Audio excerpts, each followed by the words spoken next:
కేంద్ర హోం సహాయ మంత్రిగా ఉండుకుంటూ ఈ రోజున అంగబలం అధికారం ఉందని పార్టీ ఆఫీస్ పైన గుండాగిరి చేయడం చాలా దుర్మార్గం.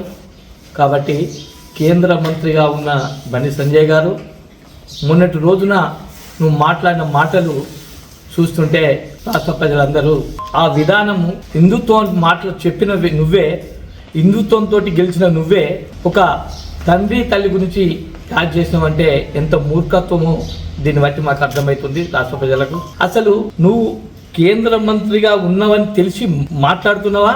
అసలు మామూలు ఒక కౌన్సిలర్గా ఉన్న వ్యక్తి సుధా ఆ విధానంగా మాట్లాడాడు. అసలు నువ్వు చదువుకున్న చదివేంటిది, నువ్వు మాట్లాడిన భాష ఏంటిది అని చెప్పి కొంతమంది ఆలీలు అంటుంటే నాకే సిగ్గనిపిస్తుంది. ఒక కేంద్ర మంత్రిగా ఉన్న వ్యక్తివి ఆ భాషను చూస్తుంటే చాలా పబ్లిక్ గిట్ల మాట్లాడతారా అనే పబ్లిక్ వచ్చి ఎందుకు పోనీ అని ఊరుకుంటే ఈ రోజున దౌర్జన్యం చేయడం వల్ల మీ వంతే జరిగింది. కాబట్టి ఖచ్చితంగా మా జిల్లా అధ్యక్షుడు ప్రెస్ మీట్ పెట్టాలనుకుని ఈరోజు మాట్లాడడం జరుగుతుంది.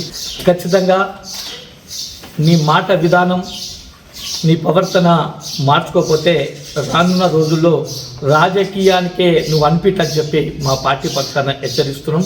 అంతేకాకుండా నువ్వు ఏ పేరుతోటి గెలిచినావు, నువ్వేం వర్కులు ఇవ్వలే, నువ్వేం నిధులు తీసుకురాలే, కేవలం ఒక పేరు చెప్పుకొని గెలిచిన వ్యక్తివి.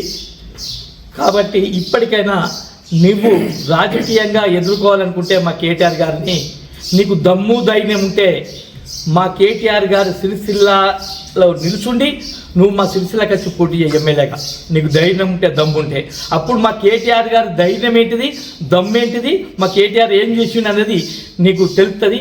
కాబట్టి ఎక్కడనో ఏదో పేరు చెప్పుకొని గెలిచి గొప్పతనం కాదు. కేటీఆర్ని విమర్శిస్తున్నావు కాబట్టి కేటీఆర్ మీదనే రానున్న అసెంబ్లీలో పోటీ చేసి నువ్వు గెలిస్తే నువ్వు బండి సంజయ్ అని చెప్పి అనిపించుకుంటావు.